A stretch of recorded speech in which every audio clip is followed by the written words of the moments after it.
me live is Labor MP Julian Hill and Liberal MP Keith Wolahan. Keith, thanks, and Julian, thanks so much for your time. Keith, starting with you, do you agree with Opposition Leader Peter Dutton's call not to name climate targets ahead of the election?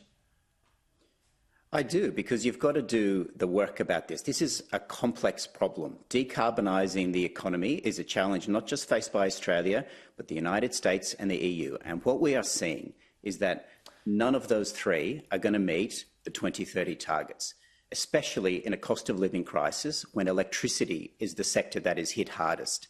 So this transition is incredibly complex. You've got to do the modelling, you've got to do the work, and you can only do that when you're actually in government with all of the resources. Simply giving a target before one election like Labor did and then not achieving it is not helping this problem, and that is the source of climate wars, not actually solving the problem. Was it a captain's call, though? Did it go through the coalition party room? I think what the captain's call was the headline. That the headline, which we saw run in the last few days or over the weekend, was just misleading. We saw headlines saying that the coalition were pulling out of Paris, which is not true. We are committed to Paris. We are committed to net zero. But it was if the Labor and the Teals, they were overjoyed to see that headline by one newspaper, and they ran it. It was incorrect, and none of them have corrected it. They haven't corrected it. And I think people are sick of this sort of rhetoric on this issue.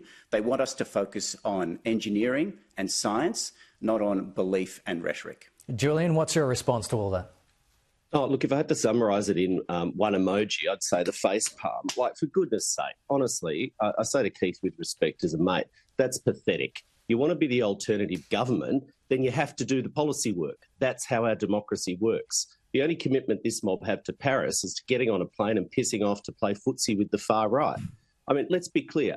This is not an energy policy. This is not an announcement. This is a distraction because Peter Dutton has one job to try and save his job within the coalition party room. Now, Bridget Archer, give her a due, she was at least honest. She said what a lot of them quietly are muttering and thinking. This is regressive and it's all over the shop. You know, let's be clear also. The government is not backing in renewables on some ideological crusade. It's because they're the cheapest form of renewable energy for Australia. Nuclear power is a fantasy. Keith knows it, you know it, the scientists know it, the economists know it, and Australians will know it. And if they don't, they sure will by the election. Under the coalition's watch, you know, Keith talks about being in opposition and it's all too hard to do policy.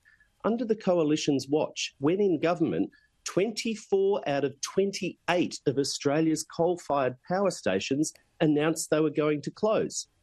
And yet they did nothing. Absolutely nothing. The only risk of a nuclear meltdown, to be honest, is the R word. When you say renewables, the coalition party room melts down. That's what this is about. It's sad and it's not in Australia's national interest. We've got to seize that cheap renewable energy and regain our advantages in manufacturing. It'll underpin and power the future made in Australia. Can I just ask another thing? Keith, the Chinese Premier Li Qiang is in Australia from Saturday. What are you hoping to see as a result from this visit? Yeah, this is an important visit. There's two aspects to it.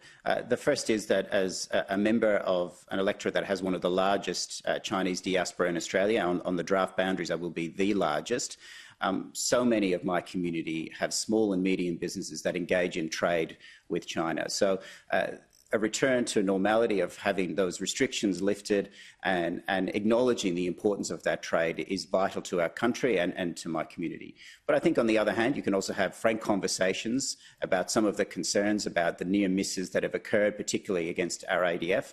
And as a mature country, we can do those in a respectful and productive way, and I look forward to that happening. In fact, I'm attending an event where the Premier will be there too, and I look forward to meeting him. OK, Keith Wolahan, Julian Hill. Unfortunately, we're out of time, but thank you so much for joining us on the program today. Coming up on First Edition.